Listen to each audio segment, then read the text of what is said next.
This segment brought to you by Kansas Soybean Commission. Progress powered by Kansas farmers.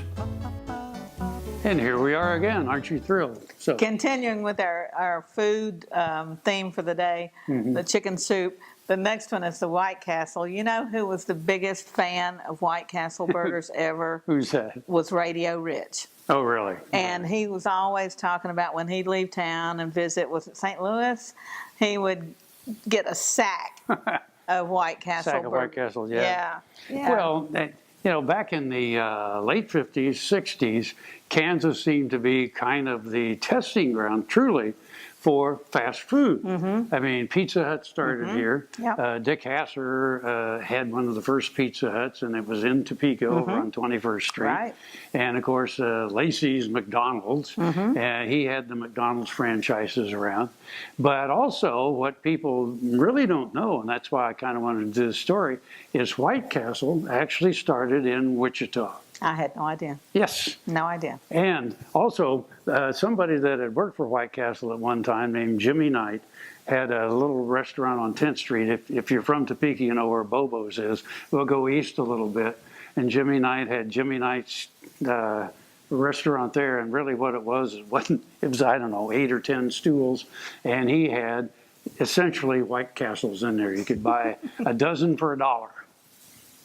They were fun. Days. But anyway, but White Castles, so this is a cool story. This is a Kansas profile originally done by Ron Wilson, director of the Huck Boyd National Institute for Rural Development at Kansas State University. So the question is, what was the first fast food hamburger chain in the world, and where did it begin? You are correct if you answered White Castle in Wichita. This innovative company was begun by a man from rural Kansas. It's today's Kansas profile. Walter Anderson was born in 1880. He became a short-order cook. In 1916, he opened his first diner in a converted streetcar in downtown Wichita. Walt Anderson liked to experiment in the kitchen. According to legend, one day he became so frustrated with how his meatballs were sticking to the griddle that he smashed one with a spatula. With that, the flat patty was born. Anderson found that starting with a mound of fresh beef, pressing it into a flat square, and poking 5 well-placed holes in the meat meant that he could cook the burger thoroughly without having to flip it.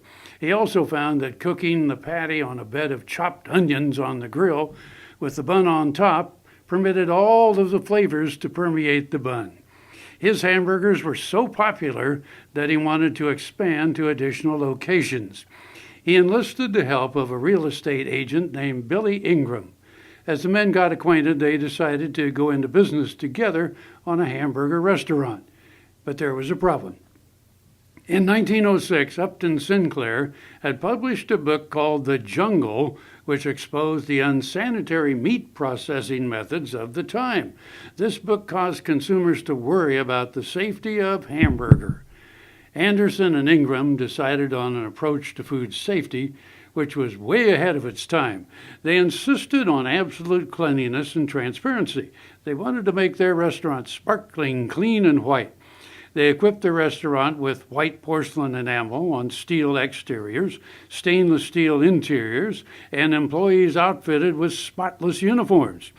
The kitchen was also viewable by the public, so it would be clear that the food was prepared under highly sanitary conditions. For a name, they combined 2 words that suggested purity and solidity: White Castle. For the shape of the building, the 2 men were inspired by the castle-like look of the water tower in downtown Chicago, so they used similar design features for their restaurant. In 1921, they built their first building on the northwest corner of 1st and Main in Wichita. They used Walt Anderson's cooking style and sold the hamburgers for 5 cents each. The hamburgers were small and went down so easy that they would later be called sliders.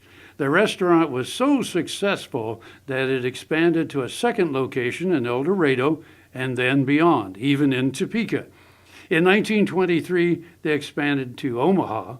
Before 1930, White Castle had branched into 12 major cities in the Midwest, as well as New York and New Jersey. Of course, at that time, there was no such thing as a fast food chain. The company had to establish centralized bakeries, meat supply plants, warehouses to supply itself. The company's business design of multiple locations and standardized products and menus make White Castle credited for the first fast food hamburger chain in the world. In 1933, the company made a transition in ownership. Billy Ingram bought out Walt Anderson's interest.